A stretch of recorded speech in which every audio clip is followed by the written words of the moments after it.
സർവമായ package. കുറച്ചുനാളത്തെ ഇടവേളയ്ക്ക് ശേഷം നിവിൻ പോളി വൻ തിരിച്ചുവരവ് നടത്തിയ ചിത്രമാണ് സർവമായ.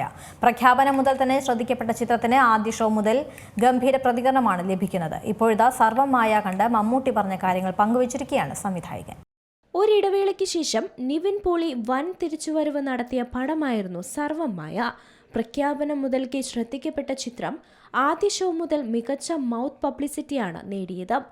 ഒപ്പം ബോക്സ് ഓഫീസിലും സർവമായ ആധിപത്യം സൃഷ്ടിച്ചു. ഹൊറർ കോമഡി ജോണറിൽ റിലീസ് ചെയ്ത ചിത്രം ഇതിനകം തന്നെ 100 കോടി ക്ലബിലും ഇടം പിടിച്ച് മുന്നോട്ട് കുതിക്കുകയാണ്. ഇപ്പോഴിതാ സർവമായ കണ്ട് മമ്മൂട്ടി പറഞ്ഞ കാര്യങ്ങൾ പങ്കുവച്ചിരിക്കുകയാണ് സംവിധായകൻ അഖിൽ സത്യൻ. സ്വപ്നതുല്യമായ ഫീഡ്ബാക്കുകളാണ് സിനിമയ്ക്ക് ലഭിച്ചതെന്നും അഖിൽ പറയുന്നു. സ്വപ്നതുല്യമായ ഫീഡ്ബാക്ക് ആയിരുന്നു കിട്ടിയത്. മമ്മൂക്ക അച്ഛനെയാണ് വിളിച്ചത്. എഴുത്തിനെയും മേക്കിങ്ങിനെയും പറ്റി പറഞ്ഞു. അച്ഛനോട് മമ്മൂക്ക പറഞ്ഞത് അവൻ്റെ സിനിമ ഒരു മുള്ളു പോലും കളയാതെ ഞാൻ കഴിച്ചു എന്നാണ്. ഭയങ്കര പോയിറ്റിക്കായാണ് പറഞ്ഞത്. മമ്മൂക്ക ആ രീതിയിൽ രസകരമായി സംസാരിക്കും. അദ്ദേഹത്തിൻ്റെ സ്പീച്ച് പോലും ഭയങ്കര രസമാണ്. ഒരു ലിറ്ററേച്ചറാണത്.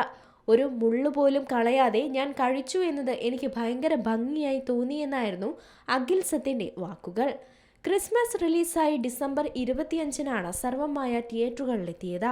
സിനിമയുടെ ആദ്യ പകുതി നിവിൻ അജു വർഗീസ് കൂട്ടുകെട്ടിൻ്റെ ഹ്യൂമർ രംഗങ്ങൾ കൊണ്ട് തിയേറ്ററുകളിൽ പൊട്ടിച്ചിരി ഉണ്ടാക്കിയപ്പോൾ രണ്ടാം പകുതി ഇമോഷണൽ രംഗങ്ങൾ കൊണ്ടാണ് പ്രേക്ഷകരുടെ ഹൃദയം തൊട്ടത്. ജനാർദ്ദനൻ, രഘുനാഥ് പലേരി, മധു വാര്യർ, അൽത്താഫ് സലീം, പ്രീതി മുകുന്ദൻ തുടങ്ങി ഒരു വലിയ താരനിര ചിത്രത്തിൽ അണിനിരന്നിരുന്നു. അജു വർഗീസും നിവിൻ പോളിയും ഒന്നിച്ച 10ാമത്തെ സിനിമ കൂടിയാണ് സർവമായ. വൈകാതെ തന്നെ ചിത്രം 200 കോടി കടക്കുമെന്ന പ്രതീക്ഷയിലാണ് അണിയറ പ്രവർത്തകരും. Entertainment desk, Zee Malayalam news. ഏറ്റവും പുതിയ വാർത്തകളും വിശേഷങ്ങളും വിരൽ തുമ്പിലറിയാൻ സീ മലയാളം ന്യൂസ് എല്ലാ ഡിജിറ്റൽ പ്ലാറ്റ്ഫോമുകളിലും ലഭ്യം.